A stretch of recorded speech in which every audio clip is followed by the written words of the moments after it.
নমস্কাৰ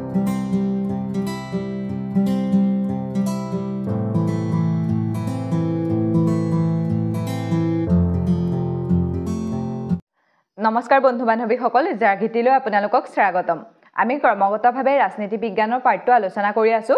বৰ্তমানলৈকে আমি পাৰ্ট 1 আৰু পাৰ্ট 2 আলোচনা কৰিলো। পাৰ্ট 1ত আৰ্টিকল 1 পৰা 4 লৈকে আছিল আৰু পাৰ্ট 2ত আৰ্টিকল 5 পৰা 11 লৈকে আছিল। 1 পৰা 4 লৈকে আছিল the union and its territory. Part 2 অৰ্থাৎ আৰ্টিকল 5 পৰা 11 লৈকে নাগৰিকত্বৰ বিষয়ে কোৱা হৈছে। ইয়াৰ উপৰিও আমি নাগৰিকত্ব কেনেকৈ লাভ কৰিব পাৰি বা নাগৰিকত্ব আমাৰ কেনেকৈ নাইকিয়া হয় সেই বিষয়ে আলোচনা কৰিলো। আজি আমি আলোচনা কৰিম সংবিধানৰ পাৰ্ট 3 অৰ্থাৎ তৃতীয় খণ্ড আৰু আৰ্টিকল 12 পৰা 35 লৈকে। এই পাৰ্ট 3ত আছে আমাৰ মৌলিক অধিকাৰ বা ফাণ্ডামেণ্টেল ৰাইটছ। এইটো আমাৰ কাৰণে বহুত ইম্পৰ্টেণ্ট চেপ্টাৰ হয়। মৌলিক অধিকাৰৰ বিষয়ে আমি জানিবই লাগিব আৰু মৌলিক অধিকাৰ আমাৰ কাৰণে বা আমাৰ জনসাধাৰণৰ কাৰণে থকা আটাইতকৈ গুৰুত্বপূৰ্ণ অধিকাৰটোৱে হৈছে মৌলিক অধিকাৰ। আমি এক্সামৰ দৃষ্টিকোণৰ পৰাও মৌলিক অধিকাৰ বা পাৰ্ট 3টো আমাৰ কাৰণে বহুত ইম্পৰ্টেণ্ট। ইয়াত বহুতখিনি ইম্পৰ্টেণ্ট কুৱেশ্যন আছে। এতিয়া আমি ফাৰ্ষ্ট এই অনুচ্ছেদবিলাকলৈ বা ইয়াৰ মাজত কি আছে সেইবিলাকলৈ যোৱাৰ আগতে আমি জানিব লাগিব মৌলিক অধিকাৰ কি বা মৌলিক অধিকাৰ ক'ৰ পৰা আহিলে, মৌলিক অধিকাৰৰ কথা পোনপ্ৰথমে কোনে কৈছিলে সেইবিলাক কথা জানি ল'ব লাগিব। এতিয়া মৌলিক অধিকাৰ মানে কি? জীয়াই থাকিবৰ বাবে আমাক যিবিলাক অধিকাৰ বহুত বেছি প্ৰয়োজন সেই অধিকাৰবিলাককে মৌলিক অধিকাৰ বুলি কোৱা হয়। সাধাৰণ কথাত ক'বলৈ হ'লে এজন নাগৰিকক বা আমাৰ দেশখনত আমি যিমানখিনি সকল নাগৰিক আছে সেই নাগৰিকসকলক জীয়াই থাকিবৰ বাবে যিবিলাক অধিকাৰ বা যিবিলাক কথাৰ আমাৰ প্ৰয়োজন হয় সেইবিলাকেই হৈছে মৌলিক অধিকাৰ। মৌলিক অধিকাৰ কোনো ডাঙৰ সৰু বুলি কথা নহয় বা সৰু ল'ৰা ছোৱালীৰ কাৰণে মৌলিক অধিকাৰ নাথাকিব, বৃদ্ধ মানুহৰ কাৰণে মৌলিক অধিকাৰ নাথাকিব, এনেকুৱা নহয়। সকলোৰ কাৰণে মৌলিক অধিকাৰ থকাটো বহুত প্ৰয়োজন। আৰু এনেকুৱা নহয় যে মৌলিক অধিকাৰ এটা অধিকাৰ। মৌলিক অধিকাৰ কিছুমান অধিকাৰৰ সমষ্টি। যেনে ধৰক পঢ়া শুনা কৰাৰ অধিকাৰ, কথা কোৱাৰ অধিকাৰ, সেই সকলোবিলাকক একেলগে আমি মৌলিক অধিকাৰ বুলি কওঁ। আৰু গোটেই সংবিধানখনত এনেকুৱা এইটোৱে অধিকাৰ আছে যিটো অধিকাৰ মানুহক ব্যক্তিগতভাৱে দিয়া হৈছে। ইয়াৰ উপৰিও সংবিধানত যিখিনি কথা কোৱা হৈছে সেইবিলাক বিশেষকৈ ৰাজ্য, দেশ, ৰাষ্ট্ৰপতি, প্ৰধানমন্ত্ৰী সেই সকলোবিলাকক সামৰি কৈছে। কিন্তু এই মৌলিক অধিকাৰহে কেৱল মাত্ৰ কোনোবা এজন ব্যক্তিক বা ব্যক্তিগতভাৱে এই অধিকাৰখিনি দিয়া হৈছে। আৰু মৌলিক অধিকাৰৰ অবিহনে এজন মানুহ সম্পূৰ্ণৰূপে জীয়াই থকাটো সম্ভৱ নহয়। মৌলিক অধিকাৰ যদি নাইকিয়া কৰি দিয়ে, মানে আমাৰ সংবিধানৰ পৰা যদি মৌলিক অধিকাৰ নাইকিয়া কৰি দিয়ে নহয়, গোটেই ছিষ্টেমটোৱে খেলিমেলি হৈ যাব। আমি পাই আহিছোঁ ভাৰতৰ সংবিধানৰ তৃতীয় খণ্ড অৰ্থাৎ 12 পৰা 35 নং অনুচ্ছেদলৈকে মৌলিক অধিকাৰৰ বিষয়ে কোৱা হৈছে। এইটো ইম্পৰ্টেণ্ট হয় দেই, মনত ৰাখিব। সুধিব পাৰে কোনটো খণ্ডত আছে মৌলিক অধিকাৰৰ কথা? তৃতীয় খণ্ডত। আৰু আৰ্টিকল অৰ্থাৎ অনুচ্ছেদ আছে 12 পৰা 35 লৈকে। পোনপ্ৰথমে মৌলিক অধিকাৰৰ বিষয়ে 1929 চনতে আলোচনা কৰা হৈছিলে। 1929 চনত যেতিয়া চাইমন কমিশ্যন ভাৰতলৈ আহিছিলে, চাইমন কমিশ্যন ভাৰতলৈ অহাৰ পাছত ভাৰতত বহুত বিদ্ৰোহ হৈছিলে আৰু সেই সময়তেই মতিলাল নেহৰু এটা ৰিপৰ্ট জমা দিছিলে যিটোক নেহৰু ৰিপৰ্ট বুলি কয়। সেই নেহৰু ৰিপৰ্টতে পোনপ্ৰথমবাৰৰ বাবে মৌলিক অধিকাৰৰ কথা উল্লেখ কৰা হৈছিলে। কিন্তু তাত ডাইৰেক্টলি কোৱা হোৱা নাছিলে যে মৌলিক অধিকাৰ এইখিনি আমাক এনেকুৱা ধৰণৰ অধিকাৰ লাগে। কিন্তু মৌলিক অধিকাৰৰ নিচিনা কিছুমান অধিকাৰৰ কথা 19টা অধিকাৰৰ কথা উল্লেখ কৰিছিলে। ইয়াৰ উপৰিও 1931 চনৰ যিখন কংগ্ৰেছৰ অধিৱেশন হৈছিলে কাৰাচীত হৈছিলে আৰু ইয়াৰ সভাপতিত্ব কৰিছিলে চৰ্দাৰ বল্লভভাই পেটেলে। সেই অধিৱেশনখনতো পোনপ্ৰথমবাৰৰ বাবে মৌলিক অধিকাৰৰ প্ৰস্তাৱ গ্ৰহণ কৰা হৈছিলে। সুধিব পাৰে কংগ্ৰেছৰ কোনখন অধিৱেশনত পোনপ্ৰথমবাৰৰ বাবে মৌলিক অধিকাৰৰ কথা কোৱা হৈছিল বা প্ৰস্তাৱ গ্ৰহণ কৰা হৈছিলে? এখন হৈছে 1931 চনৰ কংগ্ৰেছৰ কাৰাচী অধিৱেশন। সভাপতিত্ব কৰিছিলে চৰ্দাৰ বল্লভভাই পেটেলে। এই মৌলিক অধিকাৰৰ বিষয়টো আমাৰ কাৰণে বহুত বেছি ইম্পৰ্টেণ্ট হয় আৰু মানে প্ৰত্যেকটো লাইন বা প্ৰত্যেকটো কথাৰ পৰা আমাৰ কাৰণে এটা এটা কুৱেশ্যন হ'ব পাৰে। আপোনালোকে সেইকাৰণে এইটো মন দি চাব। মৌলিক অধিকাৰ বা ফাণ্ডামেণ্টেল ৰাইটছক মেগনা কাৰ্টা বুলি কোৱা হয় কাৰণ ই নাগৰিকসকলৰ অত্যাৱশ্যকীয় যিখিনি মানে অতিকৈ প্ৰয়োজনীয় অধিকাৰসমূহ আৰু স্বাধীনতা নিশ্চিত কৰে। ই ইংলেণ্ডৰ ঐতিহাসিক মেগনা কাৰ্টাৰ সৈতে একে। ঐতিহাসিক মেগনা কাৰ্টা বুলি ক'লে মানে এনেকুৱা ধৰণৰ 1225 চনত ইংলেণ্ডত এখন লিখিত ডকুমেণ্ট দিয়া হৈছিলে য'ত মৌলিক অধিকাৰৰ কথা কোৱা হৈছিলে আৰু সেইখনে সৈতে আমাৰ যিখিনি মৌলিক অধিকাৰ সংবিধানত অন্তৰ্ভুক্ত কৰা হৈছে সেইখিনি একেই। আৰু ফ্ৰান্স ভাষাত ফাণ্ডামেণ্টেল ৰাইট বা মৌলিক অধিকাৰক মেগনা কাৰ্টা বুলি কোৱা হয়। আমাৰ যিবিলাক মৌলিক অধিকাৰ আছে এই মৌলিক অধিকাৰবিলাক আমেৰিকাৰ সংবিধানৰ পৰা লোৱা হৈছে আৰু মৌলিক অধিকাৰ আমি জন্ম হোৱাৰ লগে লগেই পাই। ইয়াত মানে এনেকুৱা নহয় যে আমি জন্ম হৈছোঁ 18 বছৰ হ'ব লাগিব, 18 বছৰ হোৱাৰ পাছত আমাক এই অধিকাৰ দিয়া হ'ব, তেনেকুৱা কোনো ধৰণৰ কথা নাহে। যেতিয়া আমি জন্ম হওঁ, জন্ম হোৱাৰ লগে লগে আমাক মৌলিক অধিকাৰখিনি দিয়া হয়। সুধিব পাৰে কেতিয়াবা আমি ভোটদানৰ অধিকাৰ কেতিয়া পাওঁ 18 বছৰ যেতিয়া আমাৰ হয় 18 বছৰ হোৱাৰ পাছত আমি ভোট দিবলৈ অধিকাৰ পাওঁ কিন্তু মৌলিক অধিকাৰবিলাক তেনেকুৱা নহয় যেতিয়া আমি জন্ম হম জন্ম হোৱাৰ লগে লগে আমাৰ মৌলিক অধিকাৰখিনি আমি পাই যাওঁ আৰু কি হয় মৌলিক অধিকাৰখিনি এনেকুৱা নহয় যে তাক কোনো নাইকিয়া কৰি দিব নোৱাৰে মৌলিক অধিকাৰখিনিত প্ৰতিবন্ধকতা আনিব পাৰে সংসদে আৰু মৌলিক অধিকাৰখিনি নিলম্বন কৰিব পাৰে ৰাষ্ট্ৰপতিয়ে এতিয়া হল প্ৰতিবন্ধকতা আৰু নিলম্বনৰ মাজত পাৰ্থক্য কি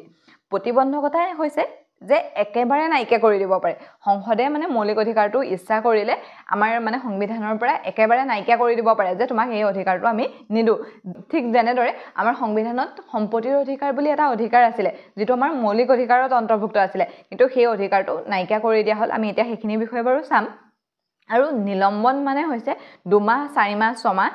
এই মৌলিক অধিকাৰটো নাইকিয়া কৰি দিব পাৰে হেতু কোনে কৰিব পাৰে ৰাষ্ট্ৰপতিয়ে হেতুক নিলম্বন বুলি কয় আৰু প্ৰতিবন্ধকতা বুলি এটো কাৰণে কোৱা হয় হেতু একেবাৰে শেষ কৰি দিব পাৰে সংসদে একেবাৰে শেষ কৰি দিব পাৰে আৰু ৰাষ্ট্ৰপতিয়ে অলপ দিনৰ কাৰণে ইয়াক নাইকিয়া কৰি ৰাখিব পাৰে যেনে আমাৰ কৰোনা সময়ত আমাৰ মৌলিক অধিকাৰে জানো কাম কৰিছিল আমি কথা কোৱাৰ অধিকাৰ আছে বা ঘূৰি ফুৰাৰ অধিকাৰ আছে বুলি আমি ঘূৰি ফুৰিব পাৰিছিল জানো নাই পৰা ন সেই সময়ত সেই মৌলিক অধিকাৰখিনি আমাৰ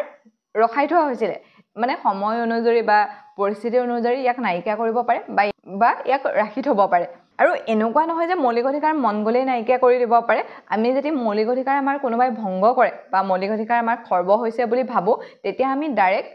হাই কোৰ্ট বা সুপ্ৰিম কোৰ্টৰ ওচৰলৈ যাব পাৰো সেইকাৰণে সুপ্ৰিম কোৰ্ট বা হাই কোৰ্টক মৌলিক অধিকাৰৰ ৰক্ষক সুপ্ৰিম কোৰ্ট বা হাই কোৰ্ট মানে হৈছে উচ্চ ন্যায়ালয় বা উচ্চতম ন্যায়ালয়ে আমাৰ ইয়াৰ ৰক্ষণাবেক্ষণ দিয়ে হেতু সুধি থকা দেখা যায় মৌলিক অধিকাৰৰ ৰক্ষণাবেক্ষণ কোনে দিয়ে হাই কোৰ্ট আৰু সুপ্ৰিম কোৰ্টে মানে আমি যদি ভংগ হল বুলি ভাবো ন ডাইৰেক্ট আমি সুপ্ৰিম কোৰ্টত যাব পাৰো আমাৰ যে এই মৌলিক অধিকাৰখিনি খৰ্ব হৈছে কিন্তু অন্যবিলাক অধিকাৰ বা যিখিনি লিগেল ৰাইট থাকে সেইখিনি ভংগৰ অপৰাধত আমি সুপ্ৰিম কোৰ্ট বা হাই কোৰ্ট কৰিব নোৱাৰো কিন্তু মৌলিক অধিকাৰ ভংগ হলে আমি ডাইৰেক্ট সুপ্ৰিম কোৰ্টৰ ওচৰলৈ যাব পাৰো ভাৰতৰ সংবিধানখন যেতিয়া ৰচনা কৰা হৈছিল তেতিয়া পোনপ্ৰথমে 7টা মৌলিক অধিকাৰৰ কথা কোৱা হৈছিল প্ৰথম অৱস্থাত আমাৰ মৌলিক অধিকাৰ আমাক 7টা দিয়া হৈছিল সেই মৌলিক অধিকাৰ কেইটা হৈছে সমতাৰ অধিকাৰ অনুচ্ছেদ 14 পৰা 18 লৈ আছে স্বাধীনতাৰ অধিকাৰ 19 পৰা 22 লৈ আছে শোষণ বিৰোধী অধিকাৰ আছে 23 আৰু 24 ধৰ্মৰ স্বাধীনতা আছে 25 পৰা 28 লৈ সাংস্কৃতিক আৰু শৈক্ষিক অধিকাৰ হেতু আছে 29 আৰু 30ত সংবিধান প্ৰতিকাৰৰ অধিকাৰ আছে 32 আমি যে পাইছো সংবিধান যেতিয়া ৰচনা কৰা হৈছিল তেতিয়া 7টা অধিকাৰৰ কথা কোৱা হৈছিল ইয়াৰ ভিতৰতে 6 নম্বৰটো অধিকাৰ আছিল সম্পত্তিৰ অধিকাৰ আমাৰ মানে সম্পত্তিৰ অধিকাৰটো এটা মৌলিক অধিকাৰে আছিল যে আমাৰ যিখিনি সম্পত্তি আছে সেইখিনি মানে কোনো হস্তক্ষেপ কৰিব নোৱাৰে তেনেকুৱা ধৰণৰ আছিল কিন্তু 1948 চনৰ 44 সংখ্যক সংবিধান সংশোধনী অনুসৰি সম্পত্তিৰ অধিকাৰ মৌলিক অধিকাৰৰ পৰা নাইকিয়া কৰি দিয়া হয় আৰু ইয়াক অনুচ্ছেদ 300 কলৈ লৈ যোৱা হয় আৰু আমাৰ মৌলিক অধিকাৰৰ সংখ্যা হ্ৰাস পাই কেইটা হয় 6টা হয় প্ৰথম অৱস্থাত 7টা আছিল কিন্তু 1978 চনৰ 44 সংখ্যক সংবিধান সংশোধনী অনুসৰি এটুক মানে সম্পত্তিৰ অধিকাৰটোক মৌলিক অধিকাৰৰ পৰা লিগেল ৰাইট কৰা হৈছিল মৌলিক অধিকাৰ ভংগ হলে আমি ডাইৰেক্ট সুপ্ৰিম কোৰ্টলৈ যাব পাৰো কিন্তু লিগেল ৰাইট ভংগ হলে আমি ডাইৰেক্ট সুপ্ৰিম কোৰ্টৰ ওচৰলৈ যাব নোৱাৰো পাৰ্থক্য হিমানখিনি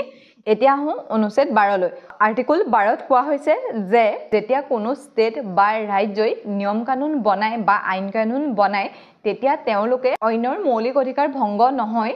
তাৰ ধ্যান ৰাখিহে কাম কৰিব পাৰিব ইয়াত যে ষ্টেট বা ৰাষ্ট্ৰ বুলি কৈছে তাত আমাৰ এই অসম মণিপুৰ মেঘালয় মিজোৰাম ত্ৰিপুৰা সেই ৰাজ্যবিলাকৰ কথা কোৱা হোৱা নাই ইয়াত ৰাজ্য বুলি কওঁতে সেইবিলাকৰ কথা কোৱা হৈছে যিবিলাকে নিজৰ নিয়ম কানুন নিজে বনাব পাৰে আমি ৰাজ্য মানে এটো বুজিব নালাগে যে আমাৰ ৰাজ্যসমূহে কোনোবা এটা নিয়ম কানুন বনাব আৰু সেই নিয়ম কানুনটো যাতে মৌলিক অধিকাৰ খৰ্ব হ'ব নোৱাৰে তেনেকুৱা কথা নহয় আইন কানুন বনাব পৰা বহুত সংস্থা আছে আমি এটা উদাহৰণস্বৰূপে ক'ব পাৰো ইলেক্ট্ৰিচিটি বৰ্ডৰ কথা ইলেক্ট্ৰিচিটি বৰ্ডে কোনটো মিটাৰ লগাব ডিজিটেল মিটাৰ লগাব নে নৰ্মেল মিটাৰ লগাব 1 ইউনিটত কিমান পইচা ল'ব তেওঁলোকে কোৰ পৰা কলৈ লাইনটো নিব কোনখিনিৰ পৰা কোনখিনিলৈ কি দিব সেই সকলোবিলাক তেওঁলোকে নিজে নিৰ্ধাৰণ কৰে তাত মানে অইনে মাত মাতিব নোৱাৰে ঠিক তেনেদৰে ইউনিভাৰ্চিটিখনৰ কথা ক'ব পাৰো ইউনিভাৰ্চিটিখনে পৰীক্ষা কেতিয়া হ'ব কোনখন সিলেবাস ল'ব সেইবিলাক তেওঁলোকে নিজে নিৰ্ধাৰণ কৰে তাত মানে বেলেগে মাত মাতিব নোৱাৰে সকলে নিজৰ আইন কানুন নিজে বনাব পাৰে বা তেওঁলোকৰ এটা পৰিসৰৰ ভিতৰত তেওঁলোকে আইন কানুন বনায় সেই আইন কানুন বনাওঁতে তেওঁলোকে এইটো কথা ধ্যান ৰাখিব লাগিব যে অইনবিলাকৰ মৌলিক অধিকাৰ আমাৰ সংবিধানে যিবিলাক মৌলিক অধিকাৰ দিছে সেই মৌলিক অধিকাৰবিলাক খৰ্ব হ'ব নোৱাৰে ঠিক আছে ইয়াত ষ্টেট মানে এই কথাটোৱে বুজোৱা হৈছে যে যিসকলে নিজৰ নিয়ম কানুন নিজে বনাব পাৰে ডাইৰেক্ট আমি ইয়াত ৰাজ্য বা মানে ধৰক আমাৰ অসম অৰুণাচল গুজৰাট ত্ৰিপুৰা সেইবিলাকৰ কথা কোৱা নাই অৰ্থাৎ আমাৰ আৰ্টিকল 12ত কোৱা হৈছে যে ষ্টেটে আমাৰ মৌলিক অধিকাৰবিলাক ৰক্ষণাবেক্ষণ দিব লাগিব তেওঁলোকে আইন কানুন বনাওঁতে ইমানখিনি সতৰ্ক হ'ব লাগিব যে আমাৰ মৌলিক অধিকাৰখিনি খৰ্ব নহয় ঠিক আছে 13 নং অনুচ্ছেদত কোৱা হৈছে যে মৌলিক অধিকাৰ অপৰিসীম নহয় মানে যিমান পাইছে সিমান উপভোগ কৰিব নোৱাৰে ইয়াত উপভোগ কৰাত বাধা আছে মানে এনেকুৱা ধৰণৰ আমাৰ মৌলিক অধিকাৰত আমি যেতিয়া গোটেই অনুচ্ছেদবিলাক পঢ়িম তেতিয়া গম পাম আমাৰ মৌলিক অধিকাৰত ক'ত কি আছে আমাৰ মৌলিক অধিকাৰত কোৱা আছে যে আমাৰ কথা কোৱাৰ অধিকাৰ আছে সেইকাৰণে মই কথা ক'ব পাৰোঁ বুলিয়ে যে মই যিকোনো কথা ক'ব পাৰিম তেনেকুৱা কথাটো নহয় কাৰবাৰ যদি অন্তৰত আঘাত লগাত কৈ যাৰে যি মন যায় তেনেকৈ আমি কথা ক'ব পাৰিম জানো সেই কথা কোৱাত এটা সীমা সেই সীমাটো নিৰ্ধাৰণ কৰিছে অনুচ্ছেদ 13 মানে আমাক মৌলিক অধিকাৰ দিছে যদিও আমি তাক মানে অপপ্ৰয়োগ কৰিব নোৱাৰোঁ তেনেকৈ অন্য এটা চাবলৈ হ'লে আমাৰ মৌলিক অধিকাৰত এটা কোৱা হৈছে যে আমি ভাৰতৰ যিকোনো জেগাত ঘূৰা ফুৰাৰ কৰাৰ অধিকাৰ আছে সেইবুলি আমি লোকৰ বেডৰুমত গৈতো সোমাবগৈ নোৱাৰোঁ তেতিয়া আমি সেই মানুহজনৰ তেতিয়া তেওঁৰ স্বতন্ত্ৰতাপূৰ্ণভাৱে জীয়াই থকাৰ যিটো অধিকাৰ আছিলে সেই অধিকাৰটো নাইকিয়া হৈ যাব সেইকাৰণে মানে আমি ঘূৰি ফুৰিব পৰা অধিকাৰ আছে বুলি মানে আমি জলৈ তলৈ যাব নোৱাৰোঁ সেই যিটো কম কৰিছে যে মৌলিক অধিকাৰ আছে বুলিও তুমি যেনেকৈ তেনেকৈ উপভোগ কৰিব নোৱাৰা সেইটোক পোৱা হৈছে কোনটো অনুচ্ছেদত অনুচ্ছেদ 13 আমি সকলোৱে নিশ্চয় জানো আমাৰ ভাৰতখন স্বাধীন হৈছিলে 1947 চনত আৰু সেই 13 নং অনুচ্ছেদটোত কৈছে যে স্বাধীনতাৰ আগৰ পৰা যিবিলাক আইন পৰম্পৰাগতভাৱে চলি আহিছিলে কিন্তু পাছত গম পোৱা গ'ল যে সেই আইনবিলাকে মৌলিক অধিকাৰ উলংঘন কৰিছে তেনেহ'লে সেইবিলাক শেষ কৰি দিয়া হ'ব এনেদৰে 1935 চনৰ পৰা চলি অহা মুছলিম ধৰ্মৰ 3 তালাক ব্যৱস্থা মানে 3বাৰ তালাক ক'লে তেওঁলোকৰ তালাক হৈ গৈছিলে সেই ব্যৱস্থাটো বৰ্তমান সম্পূৰ্ণৰূপে শেষ কৰি দিয়া হৈছে মানে সি মৌলিক অধিকাৰ খৰ্ব কৰিছে সেইকাৰণে তাক শেষ কৰি দিয়া হৈছে আৰু সেইটো আমাৰ 13 নং অনুচ্ছেদত কৈ থোৱা আছে যে আমাৰ স্বাধীনতাৰ আগৰ পৰা যিবিলাক চলি আহিছে পৰম্পৰাগতভাৱে আৰু সেইটো লগালকো শেষ কৰি দিব নোৱাৰে ন সেইটো অলপ সময় লাগে কিন্তু শেষ কৰোঁতে অলপ সময় লাগিলেও কিন্তু তাক শেষ কৰি দিয়া হয় মানে সি চলি আহিছে বুলিয়ে যে মৌলিক অধিকাৰ খৰ্ব হৈছে মানি ল'ব তেনেকুৱা নহয় যদি সেই চলি অহা ৰীতি নীতি আইন কানুনবিলাকেও যদি কেনেবাকৈ আমাৰ মৌলিক অধিকাৰত প্ৰভাৱ পেলায় সেই তেতিয়াও সেইখিনি বন্ধ কৰি দিয়া হ'ব বা সেইখিনি ৰখাই দিয়া হ'ব তাৰ উপৰিও যদি আমাৰ স্বাধীনতাৰ পাছতো কোনোবা আইন গ্ৰহণ কৰা হৈছিলে যে এইটো আমাৰ ভাল হ'ব বুলি কোনোবা এটা সময়ত ভাবি যদি লোৱা হৈছিলে কিন্তু সেই মৌলিক অধিকাৰত আঘাত আনিছে তেনেহ'লে তাকো যেতিয়া মানে গম পোৱা যাব এই মৌলিক অধিকাৰত আঘাত আনিছে তেতিয়া সেই আইনখিনিকো বন্ধ কৰি দিয়া হ'ব আমাৰ অনুচ্ছেদ 12 আৰু 13ত মৌলিক অধিকাৰ মানে কি আৰু মৌলিক অধিকাৰ কেনেকৈ মানে বেছিকৈ উপভোগ কৰিব নোৱাৰে বা উপভোগ কৰাত কিমানখিনি বাধা আছে সেইবিলাক কথা কোৱা হৈছে ঠিক আছে আজিৰ ইম্পৰ্টেণ্ট কেইটা এবাৰ চাই লওঁ মৌলিক অধিকাৰ মানে হৈছে জীয়াই থাকিবৰ কাৰণে যিবিলাক অধিকাৰ বহুত বেছি প্ৰয়োজন সেইবিলাকেই হৈছে মৌলিক অধিকাৰ সংবিধানৰ 3য় খণ্ডৰ 12 নং অনুচ্ছেদৰ পৰা 35 নং অনুচ্ছেদলৈকে আছে পোনপ্ৰথমবাৰৰ বাবে 1929 চনৰ মতিলাল নেহেৰু ৰিপৰ্টত মৌলিক অধিকাৰৰ কথা উল্লেখ কৰা হৈছিলে মৌলিক অধিকাৰক মেগনা কাৰ্টা বুলি কোৱা হয় মেগনা কাৰ্টা শব্দটো ফ্ৰান্স ভাষাত মানে ফাণ্ডামেণ্টেল ৰাইটক বুজাবলৈ মেগনা কাৰ্টা শব্দটো ব্যৱহাৰ কৰা হয় আৰু পোনপ্ৰথমে ইংলেণ্ডত 1225 চনত যিখন